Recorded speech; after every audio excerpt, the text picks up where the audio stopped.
क्या आपने कभी सोचा है कि टाइम ट्रैवल केवल साइंस फिक्शन फिल्मों तक ही सीमित नहीं है? हमारे प्राचीन ग्रंथों में इसका उल्लेख हजारों साल पहले ही मिल चुका है। महाभारत और भागवत पुराण में एक रहस्यमयी कथा मिलती है। राजा काकुदमी कुशस्थली के राजा थे। जब उनकी पुत्री रेवती विवाह योग्य हुई तो उन्होंने सोचा कि सबसे योग्य वर से उसका विवाह कराना चाहिए। लेकिन योग्य कौन है, यह तय करने के लिए वे रेवती को लेकर सीधे ब्रह्मलोक गए। राजा काकुदमी ने ब्रह्मा से पूछा, हे प्रभु, मेरी पुत्री के लिए सबसे योग्य वर कौन होगा? ब्रह्मा मुस्कुराए और बोले, राजन, जब से तुम पृथ्वी से यहाँ आए हो वहाँ 108 युग बीत चुके हैं।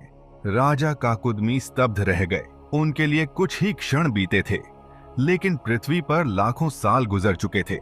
जब वे वापस पृथ्वी पर लौटे तो पाया कि उनका राज्य कुशस्थली अब द्वारका बन चुका था। यहाँ अब भगवान श्री कृष्ण और बलराम का युग चल रहा था।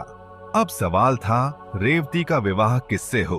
ब्रह्मा जी की सलाह पर रेवती का विवाह बलराम जी से हुआ। क्या यह टाइम ट्रेवल की पहली घटना थी? आज आधुनिक विज्ञान भी कहता है कि समय हर जगह समान नहीं चलता। ब्रह्मलोक में समय का पृथ्वी से अलग तरीके से चलना सापेक्षता, रिलेटिविटी का पहला संकेत हो सकता है। ऐसी ही अद्भुत और रहस्यमयी कहानियों के लिए काइंड फिल्म्स को सब्सक्राइब करें।